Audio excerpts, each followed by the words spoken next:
اس کے بعد موریہ خاندان کی بات کریں تو مغربی پنجاب میں یونانیوں کو شکست دے کر یہ علاقہ اس سے خارج کروا لیا. یونانی جو کہ سکندر اعظم کے دور میں آئے تھے اور یہاں پر قابض ہو گئے تھے، تو انہوں نے یونانیوں کو شکست دے کر پنجاب سے نکال دیا تھا، ملک بدر کر لیا تھا. اس کے ساتھ ساتھ موریہ نے تقریباً 300 قبل مسیح تک پورے بر صغیر پاک و ہند پر حکمرانی کی. کب؟ یعنی کہ 300 قبل مسیح تک، یعنی کہ اگر بات کریں کب سے 324 قبل مسیح سے لے کے 300 قبل مسیح تک، 300 قبل مسیح یعنی کہ 24 سال کا عرصہ، 24 سال یعنی ہم پیچھے آ رہے ہیں. اچھا، قبل مسیح جو ہم عیسوی کی طرف آ رہے ہیں، پھر اس کے ساتھ ساتھ اگر آگے بادشاہوں کی بات کریں تو ہم عیسوی کی طرف جائیں گے. تو یہ 324 قبل مسیح ہے اور 300 قبل مسیح تک اس نے پورے بر صغیر پاک و ہند پر حکمرانی کی. تو اسٹوڈنٹ ایک پرانے زمانے میں تو حکمرانی یعنی قبضہ کر دیا جاتا تھا، لیکن بعد میں بڑی بات یہ سمجھی جاتی تھی کہ اس پر اپنا قبضہ قائم رکھنا تھا. تو اس غرض سے چندر گپت موریہ کی کچھ اہم خدمات تھے بر صغیر پاک و ہند میں. وہ کیا تھے؟ درج ذیل وجوہات کے بنا پر موریہ دور حکومت کو تاریخ میں اہم مقام حاصل ہے، کیونکہ اس کے دور میں موریہ خاندان کے سربراہ چندر گپت موریہ، اس کو انڈر لائن کرے، یہ ہمارا کویشچن کا حصہ بھی ہوگا کہ چندر گپت موریہ خاندان کے پہلے بادشاہ کا نام کیا تھا؟ تو موریہ خاندان کے پہلے بادشاہ کا نام چندر گپت موریہ تھا. موریہ خاندان کے سربراہ چندر گپت موریہ نے یونانیوں کو ہندوستان سے نکالا. سب سے بڑی بات تو یہ ہے کہ اس نے ہندوستانیوں کو یعنی کہ یونانیوں کو ہندوستان سے نکال دیا تھا جو سکندر اعظم کے دور میں ہندوستان آئے تھے. اس کے بعد ایک اور اہم کارنامہ تھا نندا خاندان. نندا خاندان ہندوستان میں ظلم و ستم اور بربریت برپا کر چکا تھا اور ہر جگہ پر ظلم و ستم تھا. تو نندا خاندان کی بات کریں تو نندا خاندان کے جابرانہ حکومت کا خاتمہ کیا. نندا اس کا بادشاہ تھا. تو جب چندر گپت موریہ آئے تو اس نے نندا کا جابرانہ حکومت کو ختم کر لیا. اس کے ساتھ ساتھ بر صغیر کو متحد کیا. پورے بر صغیر، ہم اس کو سب کانٹیننٹ کہتے ہیں انگلش میں، اس نے پورے بر صغیر پاک و ہند کو کیا کیا؟ متحد، اکٹھا کیا. اس کے ساتھ ساتھ ایک مؤثر سول فوجی اور نظم و نسق قائم کیا، یعنی کہ ایک مؤثر سول سروس اور فوجی نظم و نسق قائم کیا، یعنی فوجی اقتدار لایا تاکہ ملک میں ڈسپلن ہو اور قواعد و ضوابط برپا ہو. تو اس غرض سے انہوں نے مزید کیا کیا؟ تجارت کو خصوصی توجہ دی تاکہ بر صغیر پاک و ہند ترقی کر سکے. اس کے بعد اگلے پوائنٹ پہ آتے ہیں. موریہ خاندان کا ایک اور بادشاہ جس کو ہم کہتے ہیں اشوک اعظم، جس کو اشوکا دی گریٹ سے بھی پکارا جاتا ہے. اسٹوڈنٹ جس طرح ہم ہلاکو خان، چنگیز خان کی بات کرتے ہیں تو وہ ظلم و ستم کرتے تھے اور لوگوں کو مار کر اس کے کھوپڑیوں کے مینار بناتے تھے. تو اشوکا اعظم کے بارے میں کہا جاتا ہے کہ اس نے ایک ہی دن میں تقریباً 4 لاکھ لوگوں کو قتل کر کے اس کے کھوپڑیوں کے مینار بنا لیے تھے. جب اس نے اتنی بڑی تعداد میں لوگوں کو مرا ہوا دیکھا تو اس کا دل بھی دنیا سے اٹھ گیا اور بہت ہی سادگی کی زندگی بسر کرنے لگے. حالانکہ یہ ہندو مت سے تعلق رکھنے والا ایک بندہ تھا. جب ہندو مت کے پجاری تھا، لیکن بعد میں اس نے کیا کیا؟ بدھ مت کی تعلیمات کو اپنا دیا تاکہ یہ سکون پا سکے. بدھ مت کی تعلیمات یعنی ہندو مت کی تعلیمات کے مقابلے میں زیادہ پرسکون اور زیادہ پرامن تھے. ٹھیک ہے، تو اشوکا اعظم کی بات کریں تو اسٹوڈنٹس اشوکا اعظم کا شمار موریہ خاندان کے مشہور 2 عظیم حکمرانوں میں ہوتا ہے. ایک تو چندر گپت موریہ تھے، اس کے بعد دوسرا اشوکا دی گریٹ کے نام سے. اس کے کچھ یعنی کہ کنرات جو اسٹوپا ہے وہ ہمیں ہمارے ڈسٹرکٹ مانسیرا میں بھی ملتے ہیں، جس کے مختلف تختیاں ہیں جس پر اس کے ہاتھ سے لکھے ہوئے کچھ نقش و نگاری بھی وہاں پر موجود ہے. اسٹوڈنٹس اشوکا اعظم کا شمار موریہ خاندان کے مشہور اور عظیم حکمرانوں میں ہوتا تھا. اشوکا 293 قبل مسیح میں پیدا ہوئے. کب پیدا ہوئے؟ 293 قبل مسیح میں پیدا ہوئے. باپ کے انتقال کے بعد 273 قبل مسیح میں 20 سال کی عمر میں ہندوستان کا حکمران بنا. کتنے سال میں؟ 20 سال میں یہ ہندوستان کا حکمران بنا. اس کا باپ کا انتقال کب ہوا تھا؟ 273 قبل مسیح میں، یعنی اشوکا اعظم کے والد کا انتقال 273 قبل مسیح میں ہوا اور 20 سال کی عمر میں ہندوستان کے حکمران بھی بن گئے تھے. اسٹوڈنٹس اشوکا کی خدمات کی بات کریں تو اشوکا نے انتظامی سہولت کی خاطر ملک کو 5 صوبوں میں تقسیم کیا گیا. مین کے ہندوستان کو بر صغیر پاک و ہند کو اس نے 5 بڑے صوبوں میں تقسیم کیا۔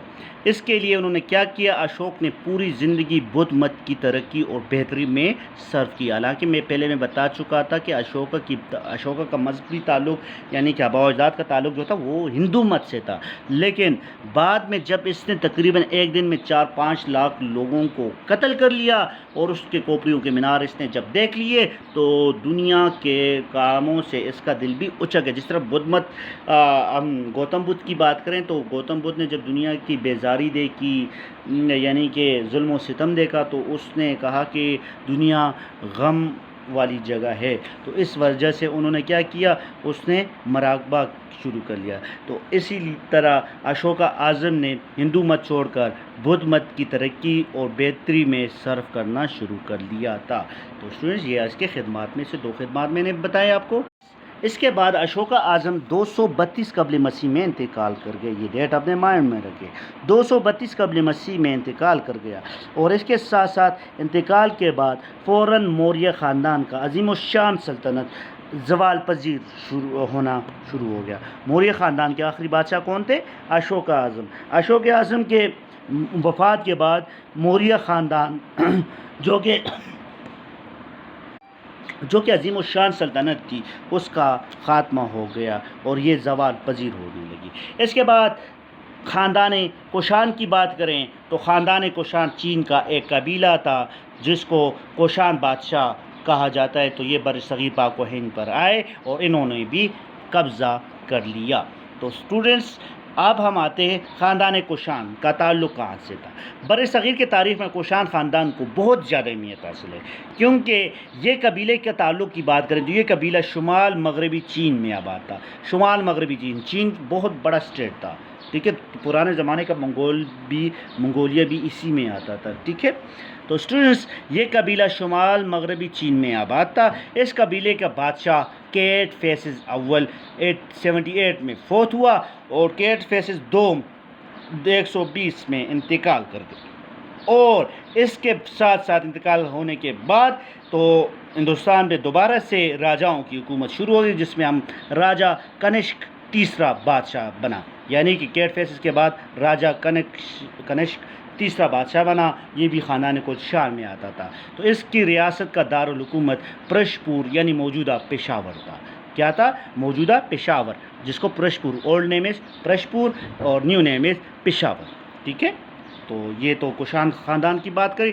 تو اس کے بعد اسٹوڈنٹس خاندان گپت کا زمانہ شروع ہو جاتا ہے، یعنی کوشان بادشاہوں کے بعد جس حکومت کی بات ہم کریں گے تو یہ خاندان گپت کا زمانہ، یعنی گپت خاندان کا زمانہ بھی اس کو کہتے ہیں۔ انہوں نے کس کو شکست دی؟ کوشان بادشاہوں، جو چائنا میں آباد تھے۔ اسٹوڈنٹس اگر ہم بات کریں کوشان خاندان کی کوشان خاندان کے زوال کے بعد برصغیر کا عظیم سلطنت کئی چھوٹی چھوٹی ریاستوں میں تقسیم ہو گیا تھا۔ جس طرح میں نے آپ بتا دیا تھا کہ اشوک اعظم نے پورے ہندوستان کو 5 بڑے صوبوں میں تقسیم کیا گیا تھا، اور اسی طرح اس کو دوبارہ سے اسٹیٹ یعنی ریاستوں کا درجہ دیا گیا۔ ریاستوں کو آپس کی دشمنی کی وجہ سے پوری ملک میں بے چینی اور افراتفری کی صورتحال پیدا ہو گئی تھی۔ اس کے ساتھ ساتھ 320 میں برصغیر میں ایک نیا خاندان تخت نشین ہوا جو تاریخ میں گپت خاندان کے نام سے مشہور تھا۔ اسٹوڈنٹس گپت خاندان کی بات کریں تو گپت خاندان کے دور میں ہندوستان میں جدید طرز تعلیم کا آغاز بھی ہوا تھا۔ تو گپت بادشاہوں کے دور میں سائنس، ریاضی، علم نجوم سے مراد علم فلکیات، فلسفہ اور حکمت نے کافی ترقی حاصل کی۔ کون کون سے مضامین ہیں؟ سائنس، ریاضی، علم نجوم، فلسفہ، حکمت نے کافی ترقی حاصل کی۔ اگر ہم گپت دور میں ہندو مت کا حیا، ہندو مت دوبارہ سے ہندوستان میں زندہ ہونے لگا۔ اگر ہم بات کریں تو اشوکا اعظم حالانکہ ہندو مت سے تعلق رکھتے والے بندے تھے، لیکن اس نے اپنی فل توجہ بدھ مت کی تعلیم و اشاعت میں گزاری، ٹھیک ہے۔ اس کے لیے اگر گپت دور کی بات کریں تو اس نے ہندو مت کے حیا کے لیے کون کون سا کام کیا، اس کو زندہ رکھنے کے لیے کون کون سے اقدامات کیے، تو میں نے یہاں پہ امپورٹنٹ 4 پوائنٹس لکھے ہوئے ہیں۔ تو گپت دور میں ہندو مت کا حیا، گپت دور ہندو مت یا برہمن نظام کا حیا کا سنہری دور کا کہلاتا ہے، یعنی پورے ہندوستان میں ہندو مت بڑے تیزی کے ساتھ پھیلنا شروع ہو گیا تھا۔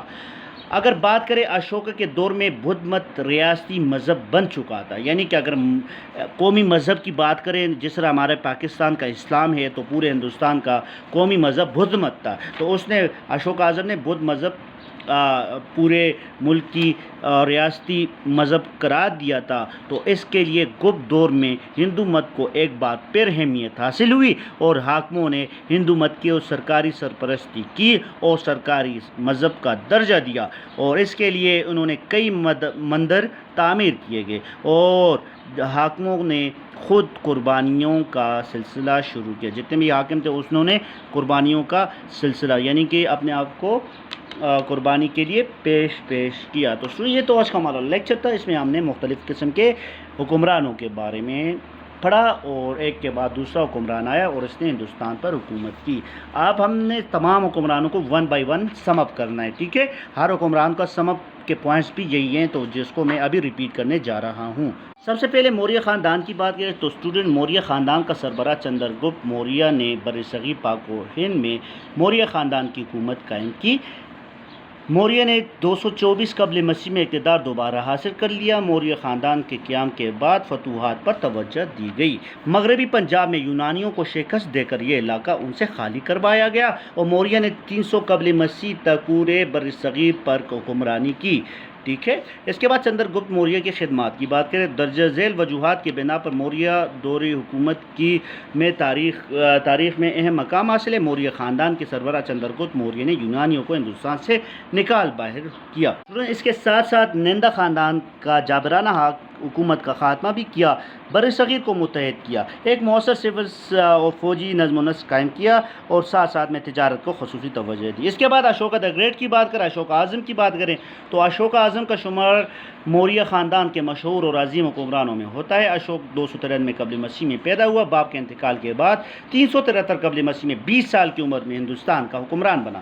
اشوکا کی خدمات کی بات کریں تو اشوکا نے انتظامی سہولت کی خاطر ملک کو 5 صوبوں میں تقسیم کیا۔ اشوکا نے پوری زندگی بدھ مت کی ترقی اور بہتری میں صرف کیا۔ اس کے بعد اشوکا کی بات کریں تو اشوک اعظم نے 332 قبل مسیح میں انتقال کر گیا اور انتقال کے بعد فوراً موریہ خاندان کا عظیم الشان سلطنت زوال پذیر ہوئی۔ خاندان کوشان کی بات کریں تو برصغیر کی تاریخ میں کوشان خاندان کو بہت اہمیت حاصل ہے۔ یہ قبیلہ شمالی مغربی چین میں آباد تھا۔ اس قبیلے کا بادشاہ کیٹ فیسز اول 78 میں فوت ہوا۔ 78 عیسوی کی بات ہو رہی ہے، اچھا 78 عیسوی میں فوت ہوا اور کیٹ فیسس دوم 120 قبل مسیح نہیں عیسوی میں انتقال کر گیا اور راجہ کنشک تیسرا بادشاہ بنا۔ اس کے بعد اس کی ریاست کا دارالحکومت پرش پور یعنی موجودہ پشاور تھا۔ خاندان گپت کی زمانے کی بات کریں تو کوشان خاندان کے زوال کے بعد برصغیر کا عظیم سلطنت کئی چھوٹی چھوٹی ریاستوں میں تقسیم ہو گئی تھی اور ریاستوں کے آپس کی دشمنی کی وجہ سے پورے ملک میں بے چینی اور افراتفری کی صورتحال پیدا ہو گئی تھی۔ 320 قبل مسیح میں برصغیر میں ایک نیا خاندان تخت نشین ہوا۔ تاریخ میں گپت خاندان کے نام سے مشہور ہے اور گپت بادشاہ کے دور میں سائنس، ریاضی علوم، نجوم اور فلسفہ اور حکمت نے کافی ترقی کی۔ گپت دور میں ہندو مت کی حیا کی بات کریں تو گپت دور ہندو یا برہمن نظام کا حیا کا سنہری دور بھی یعنی کہ گولڈن پیریڈز بھی اس کو کہتے ہیں۔ اشوک کے دور میں بدھ مت ریاستی مذہب بن چکا تھا۔ گپت دور میں ہندو مت کو ایک بار پھر سے اہمیت حاصل ہونے لگی اور حاکموں نے ہندو مت کی سرکاری سرپرستی کی اور سرکاری مذاہب کا درجہ دیا اور کئی مندر تعمیر کیے گئے اور حاکموں نے خود قربانیوں کا سلسلہ شروع کیا۔ تو سنیے، تو آج کا ہمارا لیکچر تھا۔ آج کا آپ کے لیے ہوم ورک یہ ہے کہ جتنے بھی بادشاہ ہم نے اس لیکچر کے تمام پوائنٹس آپ لوگوں نے لکھنے ہیں۔ اس لیکچر میں جتنے بھی امپورٹنٹ بادشاہوں کے یعنی اشوکا اعظم کی، گپت موریہ خاندان کی بات کریں یا کوشان بادشاہوں کی بات کریں، تمام بادشاہوں کو آپ لوگوں نے لیکچر سے دیکھ کر اور بک سے دیکھ کر آپ لوگوں نے کمپلیٹ لیکچر آپ لوگوں نے اسائنمنٹ شیٹس پر لکھنا ہے۔ آج کے لیے اتنا کافی ہے۔ آئی ہوپ آپ لوگ اچھے سے کام کریں گے اور اس کے امیجز مجھے سینڈ کریں گے۔ خدا حافظ، تھینک یو ویری مچ۔